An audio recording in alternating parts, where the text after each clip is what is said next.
I'm Abigail Kraft. Welcome to my channel. I haven't done YouTube in a long time, so it's pretty empty, but you know, I've been around. I'm currently a creative producer and an entertainment business student at Los Angeles Film School, and this year I produced my first ever musical podcast. What the heck is a musical podcast, you might ask? Well, honestly, I didn't know either, but I really liked the way those two words sounded together, so I just went ahead and made one. To be real with you, I come from a family of creatives, so obviously I was planning on bringing my family into this. This is one of the Ferengi rules of acquisition. Exploitation begins at home. Shout out to my Trekkies. So to further this exploitation of my home, we converted a guest bedroom into a recording studio. And because we're unbearably wholesome, we all pulled together and made Adair's Christmas gift. If you love the holidays, if you love musicals, if you love magic, you will likely love Adair's Christmas gift, and it may even be your best Christmas gift. You can listen to any of the links in the description, or you can just rest your weary eyes right here, right now, sit back, and enjoy the show.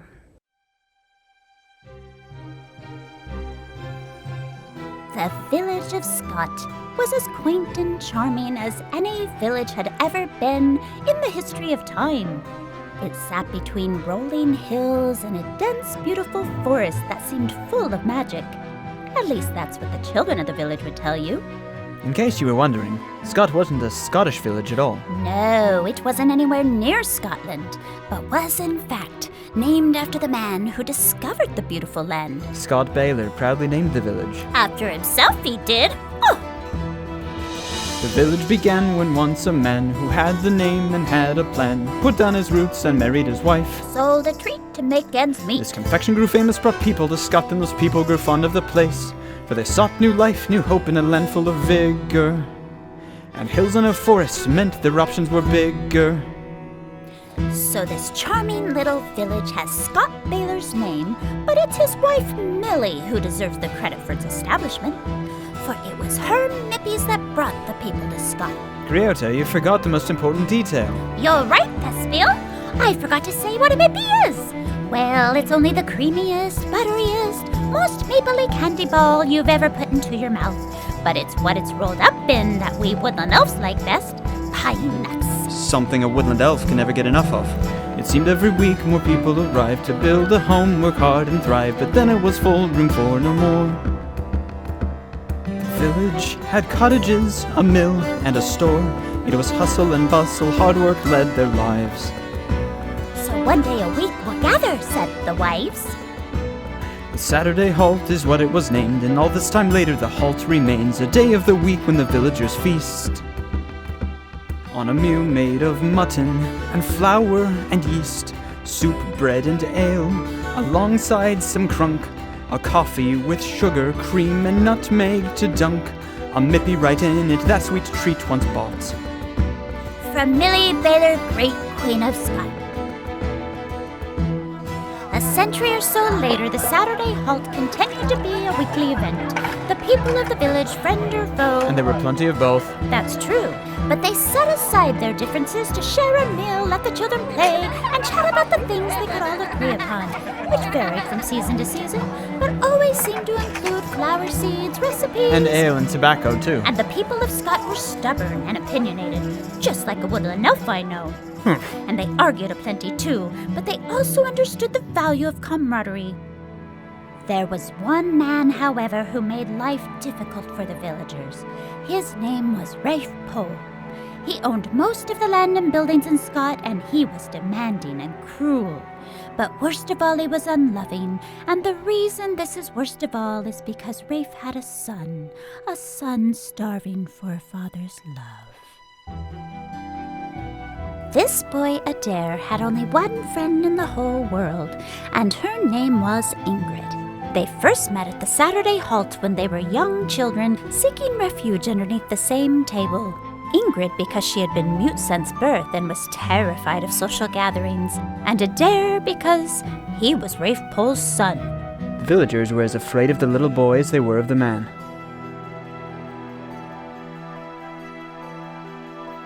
These friends were just wee little ones when they discovered a place in the woods they would claim as their own.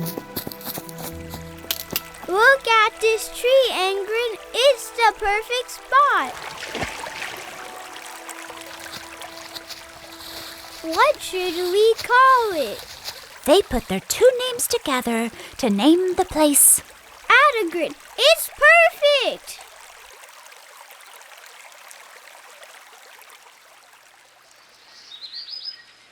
Adair and Ingrid spent most of their time together in the woods, and Adair was where they would go to make up games, tell stories, and dream about their futures. But one day, a few years later, when summer had gone and autumn had entered the forest, Adair and Ingrid were still in the woods when the sun had set, and it was then they saw something they'd never seen before. Whoa, Ing, look at that. What is it? 2 balls of light are what they saw, zipping through the trees as if they owned the forest. And for 2 children prone to being wonderstruck, you can only imagine what this did to their imaginations. And as much as they wanted to see those extraordinary lights again, they never did. And this was Adair and Ingrid's best-kept secret. No, it wasn't. We, the Woodland elves, saw everything. Thespiel, why don't you go and practice your bird calls? Delighted to. And now that I have caught you up on the beginnings of Scott and its people, let's move on to the story of Adair's Christmas gift.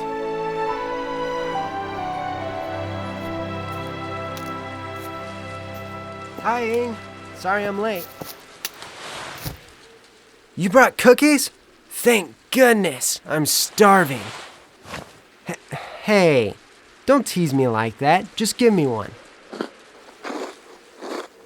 Fine, it doesn't matter. We have better cookies at home anyway. In fact, I think I'll leave right now and go eat some. Haha, thank you. These are actually really good. Your mother sure can bake. Oh, you made them?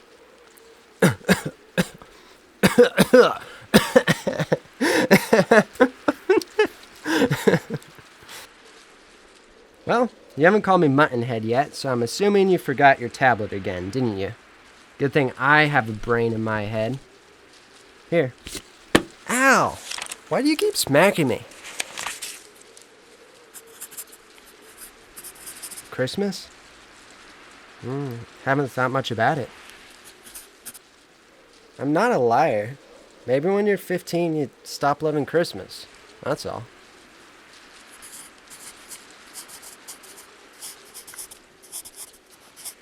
You want me to come over on Christmas Day? I don't know, Ing. It seems strange to spend Christmas away from home. Have you asked your folks if it's okay? Not for the whole day, Muttonhead, just for Christmas dinner. Oh, well, I'll have to ask. What time? We have goose and the fixins at noon and pie and Christmas cookies after that. So, if your family eats at 4 or 5, that'll be just enough time to work all of that through my belly and start over again. Why are you laughing? Nobody with a brain in their head turns down good food. Wait, did you call me Muttonhead?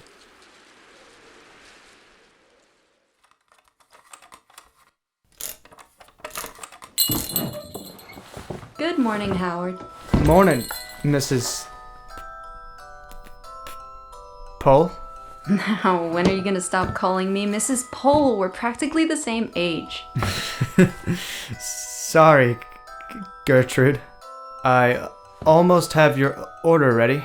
Wonderful. Looks like Christmas has come to the Mercantile. It's beautiful in here. I love Christmas. Oh, so do I. I'll have to bring Adair with me next time. Let him pick some of these ornaments for our tree. Are they hand-painted? They certainly are. Morning, Howard. I'm here for the rent. Yes, Mr. Pohl. I was hoping, since it's the holidays... Howard, don't break the system. Rafe? Rafe, we could use some new Christmas decorations. Maybe we can do a trade for part of the rent. I was thinking of getting this garland for the mantle. And aren't these ornaments lovely? Hand painted. Gertrude, how many times have I told you not to get involved in my work? But Rafe, it's Christmas. And that has nothing to do with collecting rent. Howard, pay up or pack up? Yes, Mr. Pole.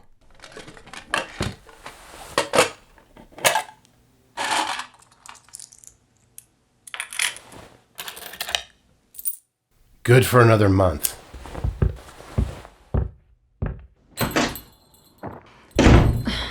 I'm so sorry, Howard. It's fine. You know what? I think I'll take that garland. And a whole box of those ornaments. Yes, ma'am.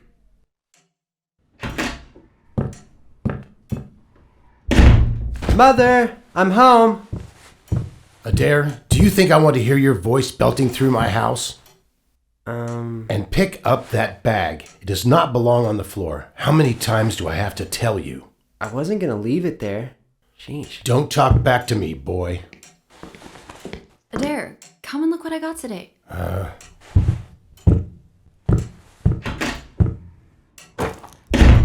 can't do anything right.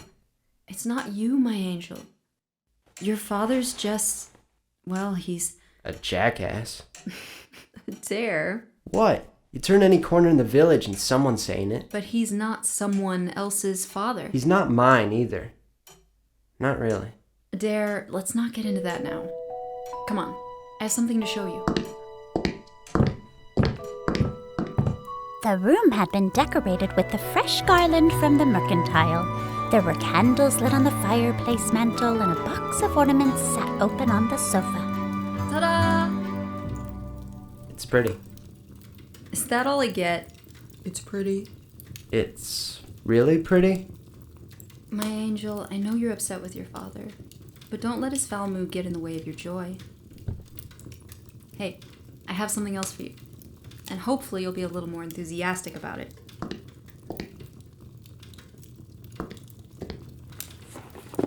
What's this? Open it and you'll find out.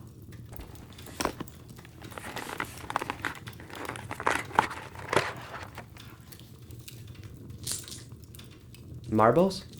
When I was a little girl, my father made those marbles for me. I carried them with me everywhere I went.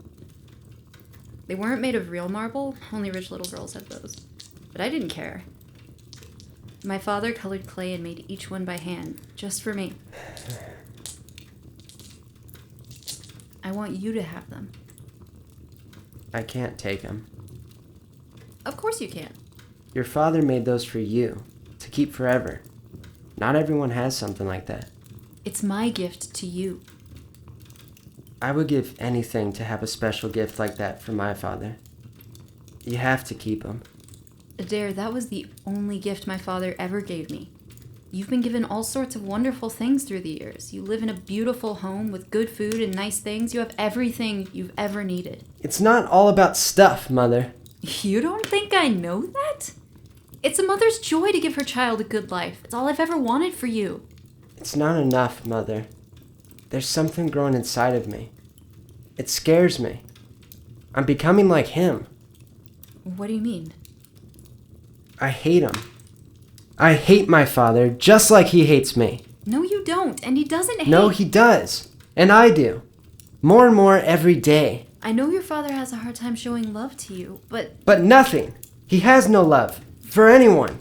Not even you. Can't you see that? There are things about your father that you and I may never understand, but he does provide for us, and that is a kind of love. No, it's not, Mother.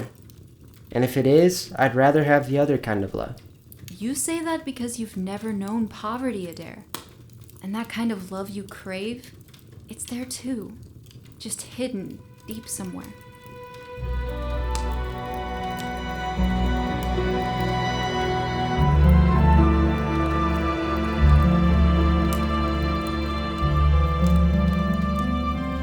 Love doesn't hide behind cruelty and anger. It's gentle, kind, and forgiving. Love doesn't poke his son's back upon waking with a stick and a word that's commanding. I never chose to be his son with his fine things and money to spare. If I could choose whose son to be, I'd be any but his heir. Adair, Adair, you can't choose your parents, that's true, but good or bad, Or cruel and mad, he is the one, you are his son. Please, calm down, son. Your father may return soon. Mother, you don't understand. My heart is yearning. My soul is burning. I feel it more and more each day. Your tender heart is soft like clay, but it's molding into something wrong. It's growing hard and setting strong. Oh, Adair.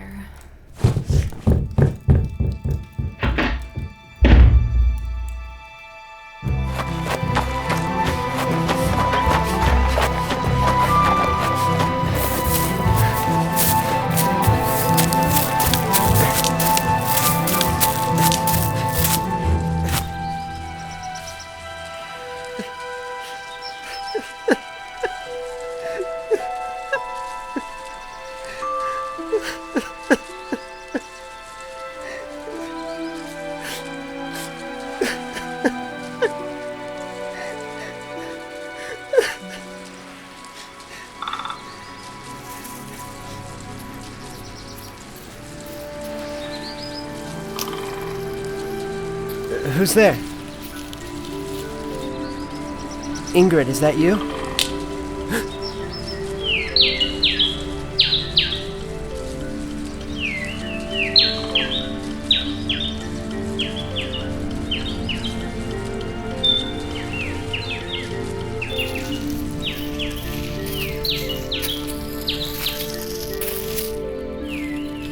Rest, Adair. Your heart is not yet stone. The love that surrounds you will heal what is wounded inside. The woods were lulling Adair to sleep. Rest. Rest.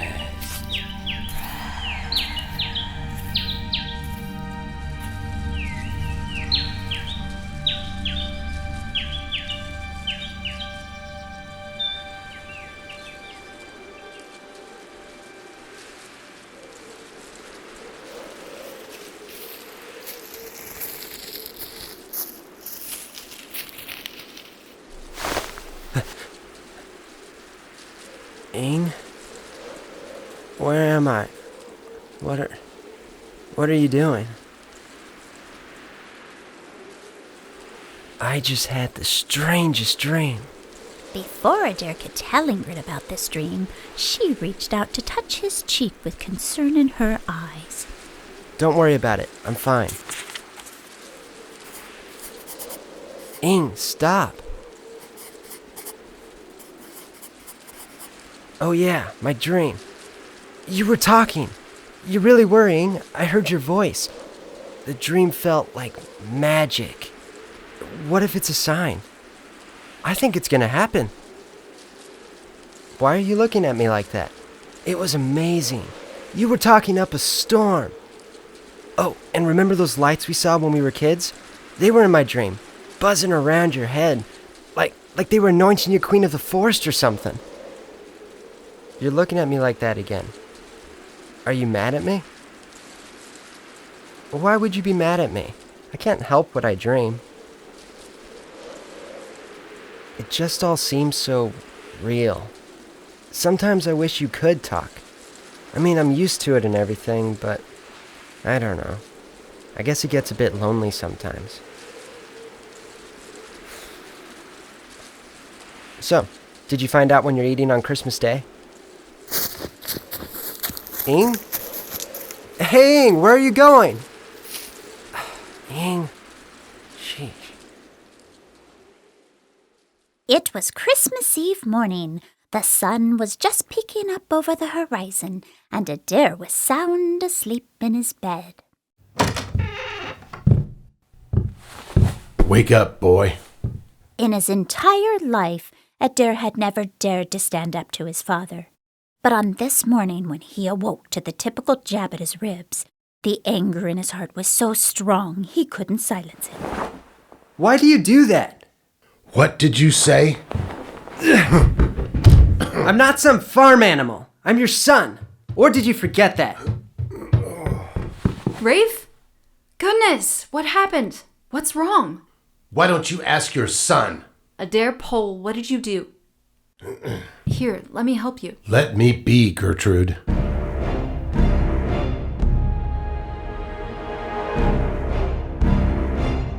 What is going on here? What's going on here? What's going on? That man who's my father thinks I am his pawn to command and to scold with his growl and his stick. I can only assume I'm the one that he picked as a seedling of evil to carry on in this place, as a threat to all others with no kindness or grace. How dare you condemn me? I'm master. You're the son. Rafe, please calm down. Shut up, I'm not done. This child of yours is spoiled, inane. She's my mother, your wife. You're insane. Rafe, go. Don't tell me what to do, woman. If you don't go, we will. Adair, you'll go for the tree this morning.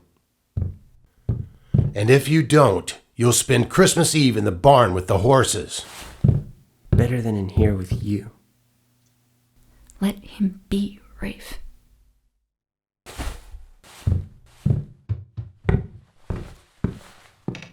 Adair, dress in some extra layers. It's cold outside.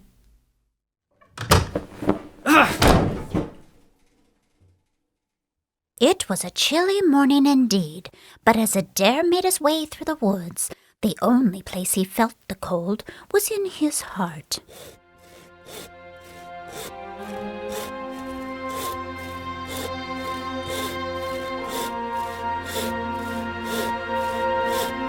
I wish I had a different life in another village. No malice or strife, but this is me with a curse on my head. A beast for a father makes me wish I were dead. My mother's arms hold me. My heart doesn't feel it. My friend speaks in silence. My soul does appeal it.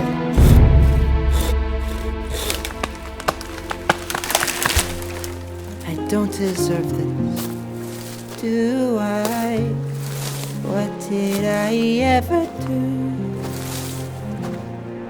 Is it too much to want to be loved? Is love in this life ever true? I can't do this anymore.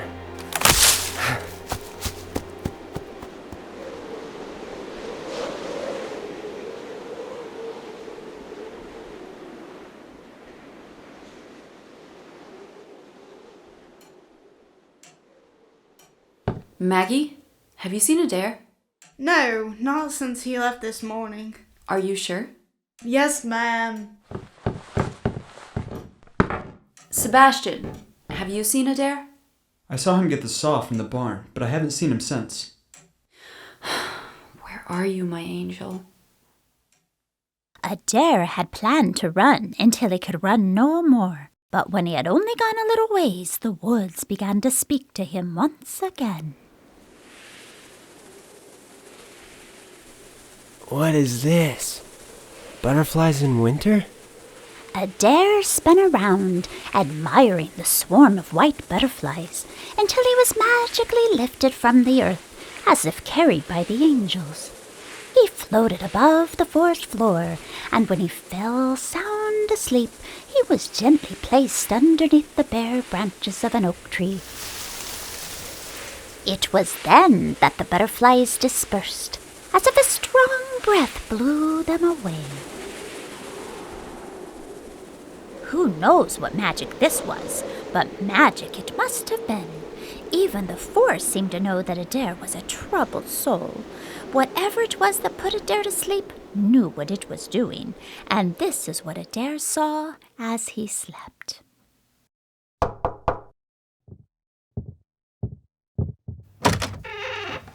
Hello, Jane.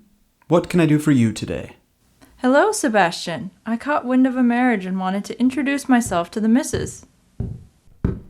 I'll take care of this, Sebastian. Yes, sir. Hello, Rafe. I hear congratulations are in order. I've come to meet your wife. I baked a cake. She's not here. Oh, I have some errands. Is she in the square? I didn't say she was gone. I said she wasn't here. Oh, well, could you give her this cake and tell her I'd love to meet her? I'll give her the cake. But I want to meet the villagers, Rafe. If the villagers take a liking to you, they'll take advantage of me. The landlord's wife cannot be friends with the landlord's tenants. Please, Rafe. Do I not give you everything you need? Yes, and I'm grateful, but I'm lonely. You have the staff. That'll have to be enough. My poor mother. What Adair saw next was his mother on her knees praying beside her bed. I'm yearning for a child. Please bless me with a little one. I need someone to love me now. My heart is growing cold as stone.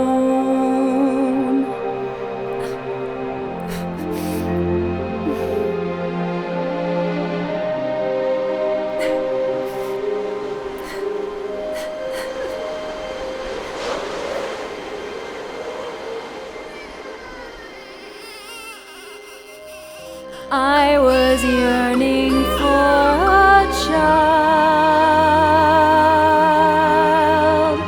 You blessed me with this little one.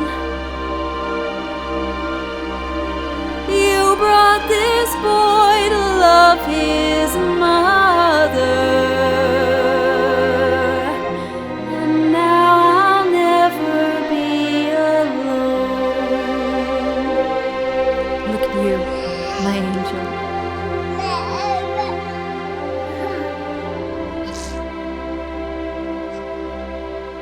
No, you won't be alone, Mother. Never again. And that is what sent Adair back to his mother. But on his way, he stopped in Adair to see Ingrid, who along with his mother had been worried sick about him.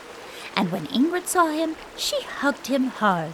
Only after shoving him first. That Ingrid Harrison has a temper on her. But Thespiel, imagine her frustration, being upset and not being able to use words to express it. Poor thing. Now be off and let me finish my story. Gladly. I'm sorry, Ing. I was so angry at my father that all I could feel was anger toward everything and everyone. And yes, I felt cheated because you, my only friend, couldn't talk to me. But Ing, I swear, I wouldn't have you any other way. Will you forgive me? And of course Ingrid forgave him. With a smack on the arm. Didn't I tell you to be off? Now go! So happily. Listen, I need to get home with the Christmas tree, but I'll see you tomorrow. Don't let your brothers eat all the food before I arrive, okay?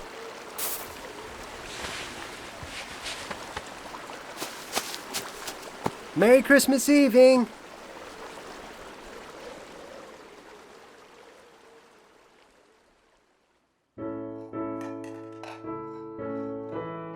It was Christmas Christmas Eve at the Pole Cottage, and Adair had already apologized to his mother for being home late with a tree. But he hadn't told her, nor did he plan to tell her what he saw in the woods, because it was something he knew he had to hold close to his heart. Sebastian, where's the box with the star? I can't find the star. I'll check the attic, sir. Mary, bring the eggnog, and don't forget the brandy. Do I ever forget the brandy? Why do you always think I'm going to forget the brandy? Mother, I wondered if I could talk to you. Outside. Of course. Adair, go to the shed and get the ladder. Yes, sir. What is it, my angel? I was thinking I'd like to have your marbles after all. Would that be all right? Well, of course it would be. I know that Father hasn't loved you like you deserve, and I'm sorry I couldn't see past my own anger. Some people can't love right, no matter how much someone deserves it. You do deserve it. So do you. I don't want to be bitter. I want to be grateful for what I have. I want to be like you, Mother. Your tender heart is soft like clay, And your love is what I'll use each day to keep the bitterness away. We'll do it together, son. I love you, Mother.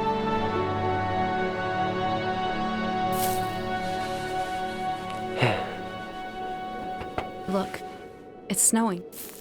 Oh, I've been hoping for snow. What a good day for it to come. Yes, it is. But it's getting chilly. Do you want to go inside and watch it from the window? I think that sounds like a great idea. Oh, right. I'll go for the ladder and be right in.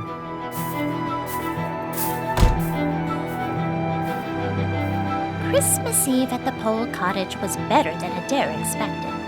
His father was as commanding and cross as he'd ever been, but there was one moment after the tree had been trimmed that Rafe's large hand cupped Adair's shoulder for a moment, and a few words escaped his lips before he could stop them. Looks pretty, doesn't it, son? And while the words weren't, "I love you," Adair felt perhaps just a little bit of love anyway, and that was enough for that Christmas Eve.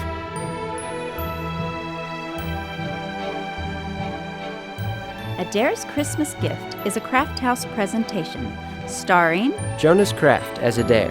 and Harrison Kraft as Adair's singing voice. narrated by Lynnette Kraft As Griota, the Woodland elf. And don't forget about me, Thespiel, the other Woodland elf, played by Gertrude Kraft.